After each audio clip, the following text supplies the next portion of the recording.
Hello, and welcome back to another episode of the Mythical Hour, the podcast formerly known as Myths and Stuff, which I changed because, come on, Myths and Stuff is not a great name for a podcast.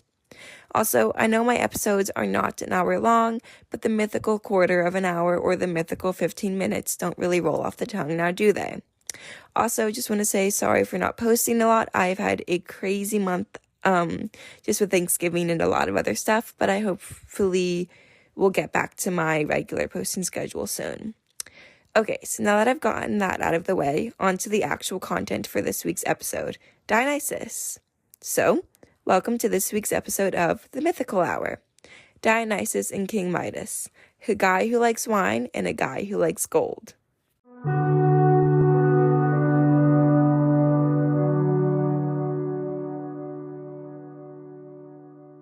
As usual, we will start with his birth story.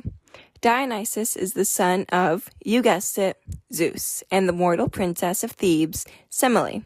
Semele was a priestess of Zeus, and one day was sacrificing a bull to him on an altar. Zeus saw Semele and was like, "Pretty woman," and went down to earth to seduce her. Thankfully, in this myth, Semele consents to Zeus, which, unfortunately, is a refreshing rarity in Greek mythology. Semele becomes pregnant with Zeus's child because of course she does, and when Hera finds out, she is incredibly angry. I don't understand how Zeus thinks he can keep on getting away with these kinds of things. Hera is a literal all-seeing god, just like him. Hera, as I mentioned, is very angry. She goes down to Earth disguised as a regular mortal woman and befriends Semele. Once they're close enough, Semele reveals to Hera that she's pregnant and that the father is Zeus. Hera, who had planned this all out, pretended not to believe Semele. Hera's pretending was so good that Semele started to think Hera might be correct, that she was being lied to, that the man she was with really wasn't Zeus like he had claimed. So, Semele goes to Zeus and asks him to grant her one wish. Zeus agrees and even goes on to swear on the river Styx that he will grant absolutely anything she desires. Like the Percy Jackson books, swearing on the river Styx is a binding and unbreakable oath, even for the gods. This was not a smart move. Once Zeus promises this, Semele wishes to see Zeus in his true and godly form to prove that he is actually Zeus. This is very stupid. Mortals cannot see a god in their true form without being completely incinerated and destroyed by the mere sight of them. Zeus tried to protest and make her change her wish, but he had sworn on the river Styx, and Semele wouldn't budge. So reluctantly, Zeus revealed his true form to Semele, and she burst into flames and died. Now I know what you're thinking, but what about the baby? Well, Zeus took the baby, which happened to be Dionysus, from Semele's womb, and saved him by sewing him into his thigh. Yes, Zeus sewed his own child into his thigh. Then, a few months later, Dionysus was birthed again from his father's thigh as a god. Thus why he is considered to have been born twice, once from his mother as she was dying and once from his father's thigh. The reason he's considered a god instead of a demigod is because of his godliness is said to be dominant over his mortality. Don't really know how that happens, but it did for Dionysus.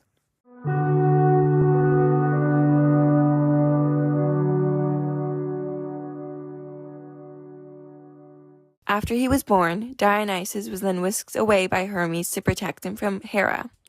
Hermes gave him to the mortals Ino and Athamas and told them to raise baby Dionysus as a girl to provide extra protection from Hera. All was going smoothly until, inevitably, Hera found Dionysus. She turned him into a goat and drove Ino and Athamas mad.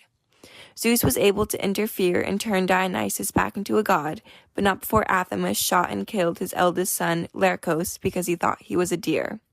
Similarly, Ino drowned their youngest, Melicertes, in a vat of boiling water. Just an FYI, I don't know if I'm pronouncing those names completely correct.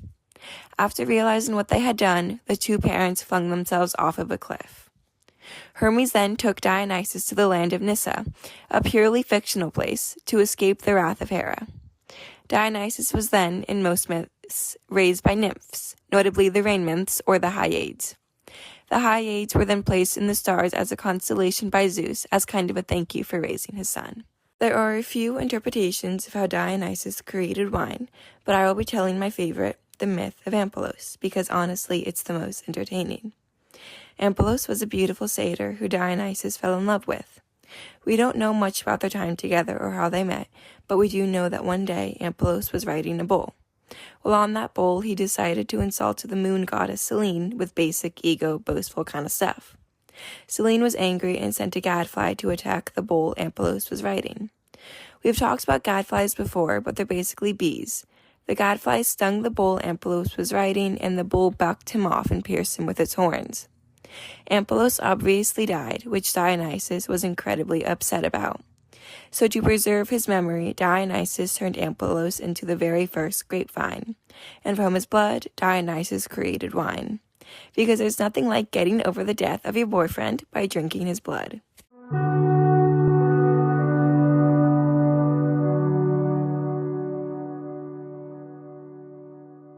After Dionysus created wine, Hera once again discovers him, and using her godly powers, drives him mad.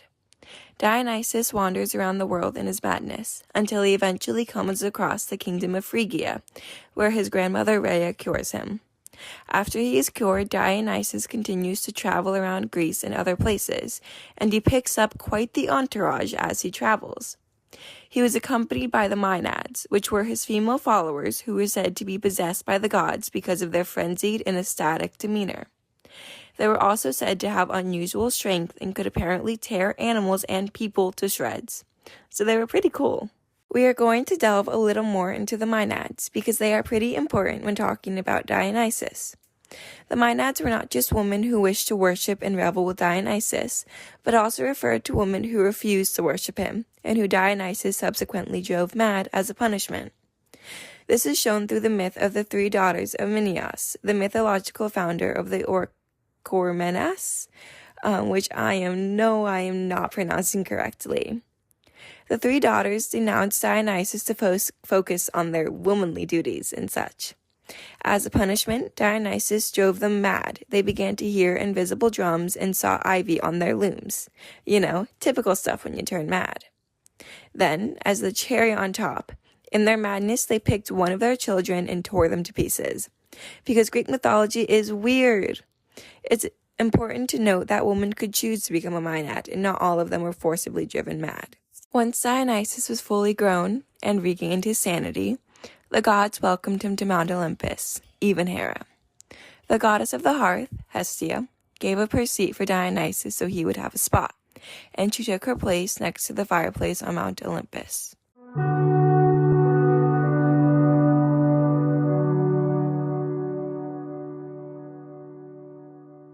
Now on to Midas, the king with the golden touch who was referenced in Champagne Problems by Taylor Swift.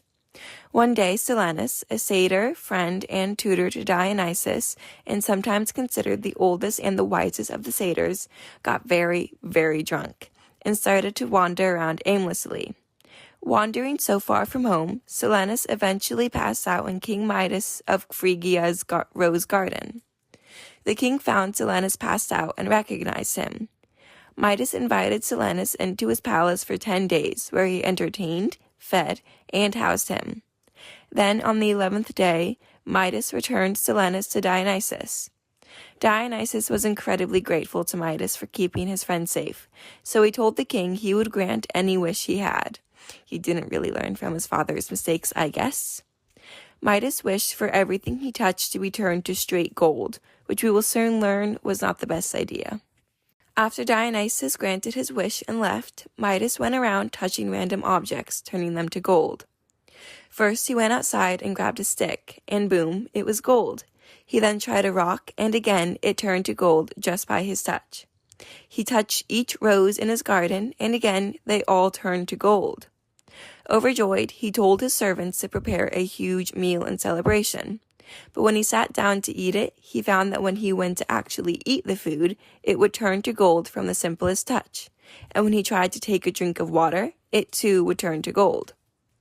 Midas now realized the gravity of his wish. If he didn't find a way to resolve this problem, he would starve. Midas's daughter then came to him, upset that all the roses in her once living garden had suddenly turned to the heavy metal of gold. The king reached over to hug her as an act of comfort, but the second he touched her skin, she was turned to gold as well. King Midas was distraught. His daughter was gone, as well as his ability to eat. He prayed to Dionysus, begging him to reverse his curse. The god answered his prayer and told him to bathe in the river Pactolus, and after he washed himself, he would be cured, as well as anything he placed into the river. Midas did as he was told. He bathed in the river, which took his powers away, and then he took his daughter to the river and submerged her. Like Dionysus had said, the king's daughter reverted back to her normal self and came back to life. It is said that when Midas washed in the river, he transferred his gift to the water, which is why the sands next to Pactolus are golden. In another telling of the myth, Dionysus never answers Midas, and the king ends up starving to death, unable to eat anything and grieving his lost daughter. Midas's story is one of warning, conveying that greed can be a dangerous thing. Following the story where Midas was cured and free of his curse, he decides to give up his life of greed and luxury. Midas moves away to the country and begins to worship the satyr god Pan. Pan is the god of the wild, shepherds, and fields. One day, Pan was being boastful. He told the god of music, Apollo, that his musical talent was the same, if not better, than his. Pan then challenged Apollo to a contest to determine who was the greater musician. Apollo agreed, of course, and the mountain god, Tmolus, was chosen to be the deciding factor. Pan was the first to perform. Using his reed pipes, he blew a melody, which he and Midas, who was present, both enjoyed. Then it was Apollo's turn. Apollo plucked his lyre, and out came a beautiful song. Tmolus immediately decided that Apollo was the winner. I mean, he's literally the god of music, so who saw that one coming? Everyone around who had witnessed the competition agreed with the decision, all but Midas. Midas argued that Pan had played the best. Apollo was appalled at this. He said, "You must have the ears of an ass." And with that, he turned Midas's ears into it. You guessed it, a donkey's ears. To hide from this embarrassment, Midas wore big hats to cover up his ears.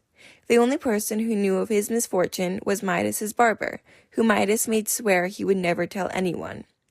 But that kind of secret really weighed on him, and the barber just had to tell someone. So, the barber went to a forgotten meadow, dug a hole, and whispered the story into the hole. He thought all was well, but unfortunately for Midas, a thick bed of reeds eventually grew up where that hole had been dug, and they were apparently very chatty. They had heard Midas's story and began whispering to the wind, "King Midas has the ears of an ass." The story caught on, and out of sheer embarrassment, Midas drank bull's blood, which was a popular red pigment at the time and contained high levels of arsenic, and he died.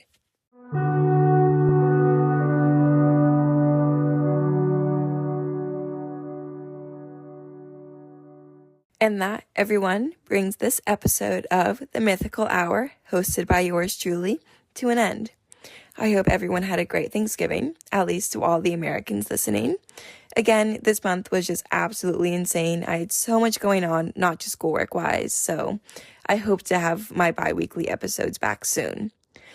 I think that's really it. I, again, as always, hope you enjoyed this episode. If you have any suggestions, please let me know. And yeah, that brings this week's episode to an end. Thank you so much for listening, and bye.